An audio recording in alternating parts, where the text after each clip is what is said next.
कि धामी जी, अगर आपने इस हालात को नहीं समझा और नए निर्णय बड़े करे गए तो आप ज्यादा दिन मुख्यमंत्री नहीं रहेंगे, नष्ट हो जाएंगे। तुरंत इन सरकार में इन बच्चों की बात को सुनना चाहिए, वाजिब है। अगर जो बच्चे बरसों से इस आस में जीते हैं कि हम पढ़ लिख कर, उनके माँ बाप देखते हैं किन किन हालात में बच्चों को पढ़ाते हैं, माँ बाप देखते हैं कि हमारे बच्चे कभी काबिल अफसर बनेंगे, दफ्तर बनेंगे, लेकिन उनको वो मौका ही नहीं दिया जाता। तो मैं ये कहूँगा, और इनके साथ ऊपर से जास्ती हो रही है। अरे इन्होंने क्या डकैती कर ली, जिन दुनिया ने देश को लूट लिया, लूट रहे हैं, उनके लिए जेल नहीं बनी। अडानी अंबानी के लिए कोई जेल नहीं है। दुनिया के लोग अरबों खरबों रुपए लेकर लूट कर भाग गए विदेशों में, उनके लिए कोई जेल नहीं है। उनके लिए कोई हाई कोर्ट और सुप्रीम कोर्ट का तरीका, कोई आदेश नहीं है। नमस्कार, हम मौजूद हैं धर्मनगरी हरिद्वार में, और हरिद्वार को आस्था का केंद्र ऐसे ही नहीं कहा जाता है, इसके कई मुख्य कारण भी हैं। ये हरि का द्वार है और यहाँ संत समाज के लिए ये बहुत महत्वपूर्ण माना जाता है। इसलिए जो हाल ही में शंकराचार्य स्वामी अविमुक्तेश्वरानंद हैं, उनको शंकराचार्य बनने के बाद यहाँ पर एक समारोह किया जा रहा है, और ये समारोह हरिद्वार में मातृ सदन आश्रम में किया जाना है। यहाँ हम मौजूद हैं उस मातृ सदन आश्रम में ही, और ये आपको दिखाएंगे कि यहाँ पर आज तमाम जो लोग हैं, राजनीतिक दल से लेकर तमाम संगठन के लोग यहाँ पर शामिल होने जा रहे हैं। वहीं यहाँ मुख्य अतिथि के तौर पर अवतार सिंह भड़ाना, जो कि 4 बार सांसद और 1 बार विधायक रह चुके हैं। हम आपको सीधे तस्वीरें दिखा रहे हैं। यहाँ पर जो मातृ सदन ये आश्रम है, इसकी भव्यता आपको देखते ही बनती है। मैं कैमरामैन से गुजारिश करूँगा, ज़रा एक बार नज़ारा दिखाइए। ये गंगा के किनारे स्थित है और बहुत ही विहंगम दृश्य है। ये जो लहरें हैं गंगा की, ये अपने आप में ही बहुत सुकून देती हैं और बड़ी शांत प्रिय जगह है। यहाँ पर वाकई में जो कह सकते हैं, एक अलौकिक, एक अद्भुत दृश्य आपको देखने को मिलेगा।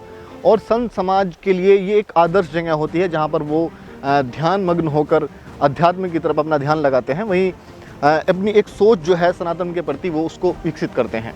जो मुख्य अतिथि हैं अवतार सिंह भड़ाना, वो भी लगातार अपनी सेवाएं देते रहे हैं, चाहे उत्तराखंड में कोई भी आपदा झेली हो, चमोली आपदा की बात करें, चाहे जोशीमठ आपदा की बात करें। वहीं अब जो मामले चल रहे हैं उत्तराखंड में बेरोजगारी को लेकर, तमाम ऐसे मुद्दे हैं जिन पर बात करनी बहुत ज़रूरी होती है। और ये समय समय पर अपनी संवेदनाएँ जो हैं वो जाहिर करते रहते हैं, और संवेदना जाहिर ही नहीं बल्कि निजी अपने स्तर से लगातार मदद भी पहुंचाते रहते हैं। धर्मनगरी हरिद्वार में, और यहाँ पर मातृ सदन आश्रम है, जो कि सनातन धर्म का एक महत्वपूर्ण केंद्र है, जहाँ से तमाम मुद्दों पर बेबाकी से राय रखी जाती है। और जिस तरह से जोशीमठ आपदा और चमोली आपदा हुई, और उसके बाद बेरोजगार सड़कों पर हैं, आज बेरोजगारी का दंश झेल रहे हैं, तो एक मुख्य जो गोष्ठी है उसका आयोजन किया गया 3 दिवसीय यहाँ पर, और अपने जो विचार हैं उनको व्यक्त किए जा रहे हैं।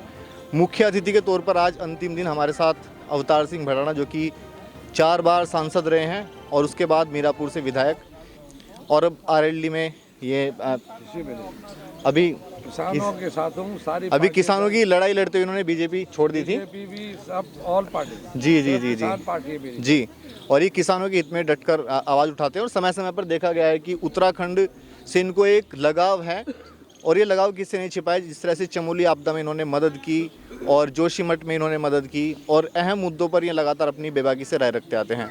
तो सबसे पहले बहुत बहुत स्वागत है आपका उत्तराखंड में।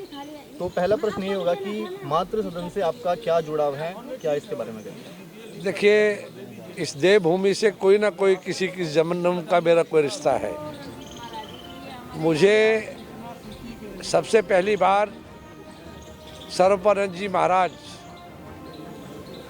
जी का मुझे आशीर्वाद मिला, और मुझे इस देवभूमि में कुछ ऐसा लगा कि मेरा कोई ना कोई, मैं बस इतना ही कहूँगा कि देवभूमि से मेरा एक अंदर से आत्मा से एक रिश्ता है।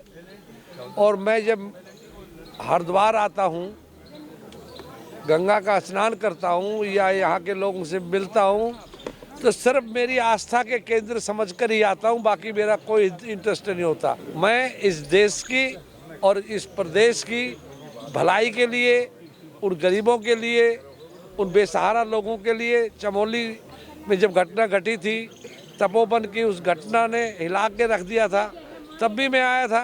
मुझे क्या लेना था वहाँ, लेकिन मुझे देवभूमि से प्यार था। जिम्मेदार आप किसको ठहराते हैं, सरकार? मैंने उसी वक्त भी कहा था कि मौजूदा सरकार है और मौजूदा सरकार का मेरी जो प्रार्थना की थी मैंने देवभूमि के अंदर, उनको बिलखते बच्चों को देखकर 250 लाशों को तक नहीं नसीब हुई थी। तो मैंने उस टाइम मीडिया के सामने कहा था कि ये सरकार, ये निकम्मी सरकार इन गरीब बच्चों की बद्दुआएं ले जाएगी तेरी मुख्यमंत्री सिर्फ से, तू नहीं रहेगा, ये सरकार डिसमिस होगी। मेरे होते हुए सरकार डिसमिस होगी थी और चीफ मिनिस्टर बदल दिया गया था। तो बड़े स्वरूपानंद जी महाराज जी ने 10 साल पहले, मुझे याद है, ये कहा था कि ये देवभूमि है, ये आस्था का केंद्र है, यहाँ लोग आस्था से आते हैं, दुआओं के लिए आते हैं, लेकिन यहाँ पर लोग और नजरिए से आने लगे, ये टूरिस्ट प्लेस समझ के आते हैं। आज युवा जो है वो बेरोजगारी का दंश झेल रहा है, सड़कों पर है, अपनी मांगे कर रहे हैं। और उन मांगों को अगर सरकार को मेरा यही कहेगा कि तुरंत इन सरकार में इन बच्चों की बात को सुनना चाहिए, वाजिब है। अगर जो बच्चे बरसों से इस आस में जीते हैं कि हम पढ़ लिख कर, उनके माँ बाप देखते हैं किन किन हालात में बच्चों को पढ़ाते हैं माँ बाप, देखते हैं कि हमारे बच्चे कभी काबिल अफसर बनेंगे, दफ्तर बनेंगे, लेकिन उनको वो मौका ही नहीं दिया जाता। तो मैं ये कहूँगा, और इनके साथ ऊपर से जास्ती हो रही है। अरे इन्होंने क्या डकैती कर ली, जेलों में जिन दुनिया ने देश को लूट लिया, लूट रहे हैं, उनके लिए जेल नहीं बनी। अडानी और अंबानी के लिए कोई जेल नहीं है। तो एक बार नहीं, 2 बार नहीं, अरे हारने के बाद अगर किसी को मौका मिला तो धामी जी को, फिर भी इस देवभूमि और यहाँ के लोगों के बारे में दुख दर्द नहीं है उनके मन में, जिन्होंने फिर 58,000 से जिताकर भेज दिया। लेकिन आज तो मैं तो यही कह सकता हूँ देवभूमि में कि इन बच्चों की कोई गलती नहीं है। इन बच्चों को ये सरकार मदद करे, इनको सपोर्ट करे और इनके खिलाफ जो मुकदमे बनाए हैं उनके वापस ले।